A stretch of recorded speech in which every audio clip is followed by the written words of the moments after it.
On this lecture, you will learn about the Gaspee, the Tea Act, the Boston Tea Party, the Intolerable Acts, and Lexington and Concord. The repeal of the township duties brought an end to non-importation and caused a trade boom in 1770 and 1771. In 1772, however, several incidents once again brought the conflict with England into sharp focus. One such incident was the burning of the Gaspee, a British Navy ship pursuing suspected smugglers off the coast of Rhode Island. A British investigating commission failed to arrest anyone, but announced that suspects, if found, will be sent to England for trial on charges of high treason.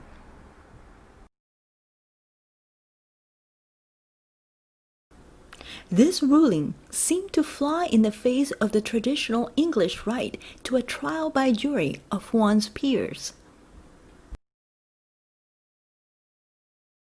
Then in April 1773, Parliament passed two acts to aid the failing East India Company, which had fallen behind in the annual payments it owed Britain.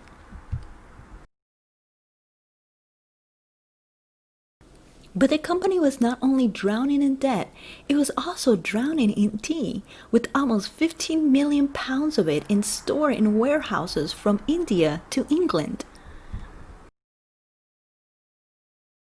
In 1773, Parliament passed the Regulating Act, which effectively put the troubled company under government control.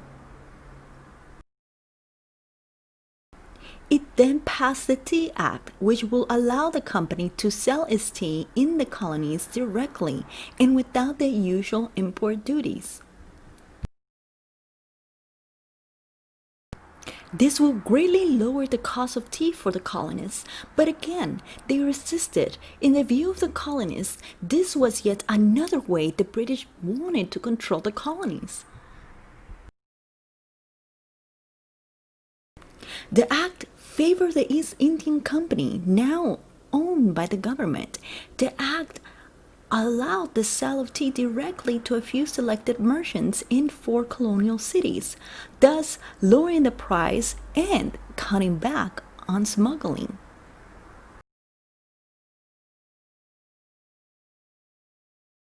Resistance to the act led to the passage of the Coercive Acts and imposition of military rule in Massachusetts.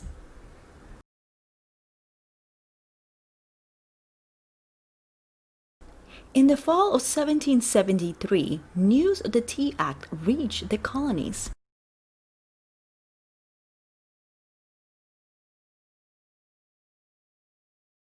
In November 1773,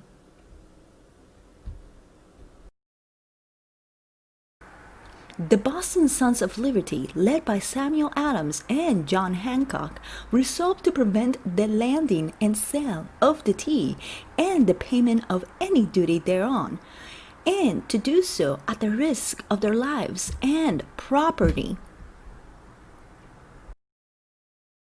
Then a meeting appointed men to guard the ships and make sure that the tea remained on board until they returned to London.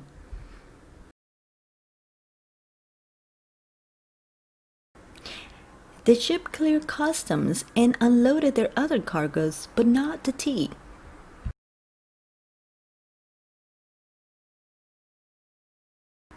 Pressure continued to build in Boston as Hutchinson demanded that the tea duty be paid before the ships returned to England.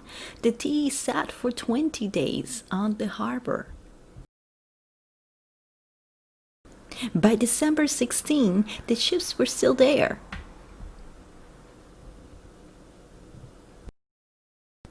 The Boston Gazette reported what happened next. But behold what followed, a number of brave and resolute men, determined to do all in their power to save their country from the ruin which their enemies had plotted in less than 4 hours, emptied every chest of tea on board the 3 ships, amounting to 342 chests, in the sea, without the least damage done to the ships or any other property.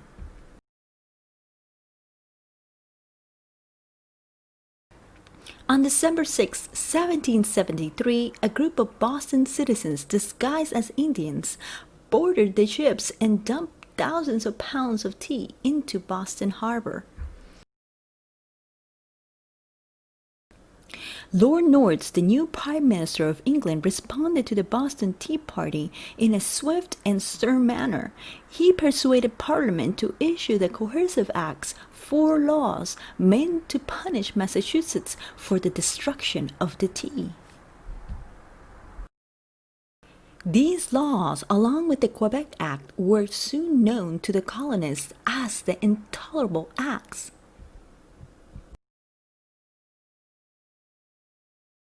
The first, the Boston Port Act, closed Boston Harbor to all shipping traffic as of June 1st, 1774, until the destroyed tea was paid for. The second, the Massachusetts Government Act, greatly altered the colony's charter, underscoring Parliament's claim to supremacy over Massachusetts. The third, the Impartial Administration of Justice Act, stipulated that any royal official accused of capital crime would now be tried in a court in England. The fourth was an amendment to the 1765 Quartering Act. This amendment permitted military commanders to lodge soldiers wherever necessary, even in private households. Lastly, an ill-timed Fifth Act, the Quebec Act, was not aimed specifically at Massachusetts, but it greatly fed American fears, and it confirmed the continuation of French civil law and Catholicism for Quebec, and it gave Quebec control of disputed land and the lucrative fur trade in the Ohio Valley that Virginia, Pennsylvania, and a number of Native American tribes had also claimed.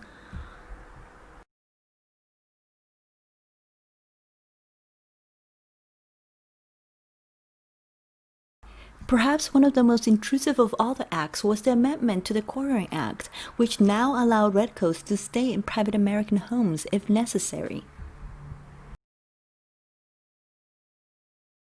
and required the colonies to house troops in public buildings and provide them with firewood, candles, and drink.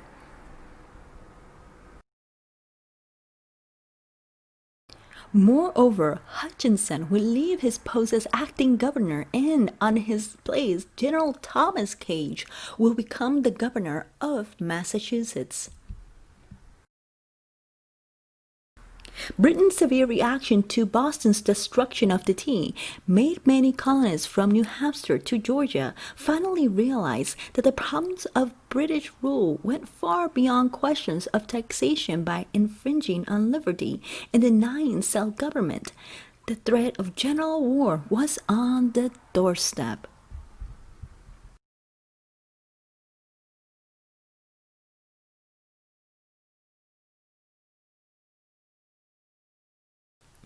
Via the Committee of Correspondence, colonial leaders arranged to meet in Philadelphia in the fall of 1774 to respond to the crisis.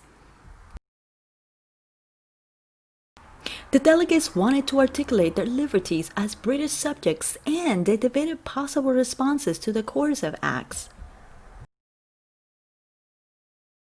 Notable statesmen from every colony except Georgia assembled in Philadelphia in September 1774, and what will later be called the First Continental Congress. The delegates wanted to articulate their liberties as British subjects, and they debated possible responses to the Coercive Acts.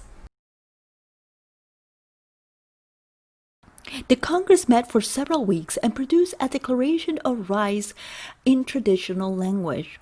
We ask only for peace, liberty, and security. We wish no diminution of royal prerogatives. We demand no new rights. From England's point of view, they already had those rights, and the demand seemed radical. So, to put pressure on England, the delegates agreed to a staggered and limited boycott of trade. To enforce the boycott, they called for the creation of a continental association with chapters in each town to monitor all commerce and punish suspected violators of the boycott. The British officials did not recognize the committees or Continental Congress as legitimate, but many Americans who supported the Patriot cause instantly accepted them because they were composed of many of the same men who had held elective offices before. However, at the same time this was taking place, all of New England was on the brink of an open insurrection.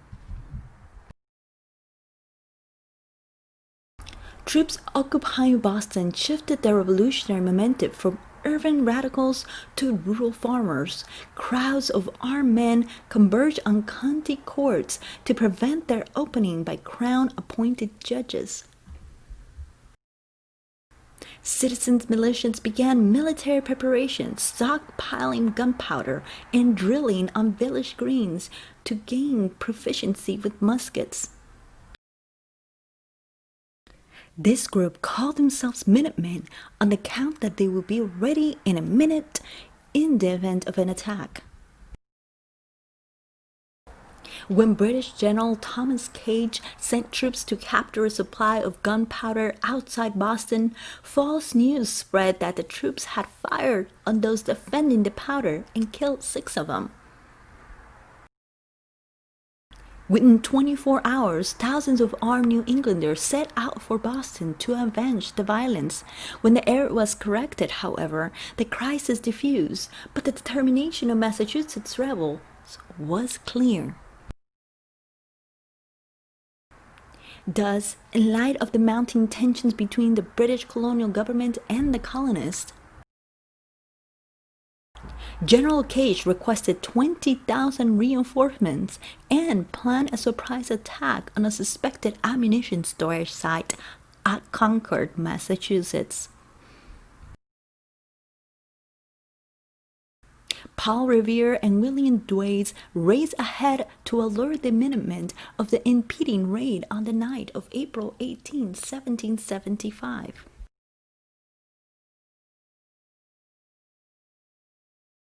When the British troops reached Lexington the next morning, they were greeted by 70 armed Minutemen.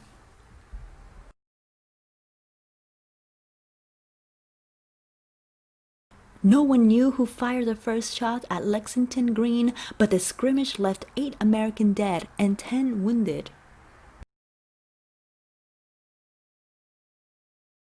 As the British returned to Boston after the skirmishes in Lexington and Concord, militiamen attacked from the roadsides, wounding or killing 273 British soldiers. It was April 19, 1775, and the Revolutionary War had begun.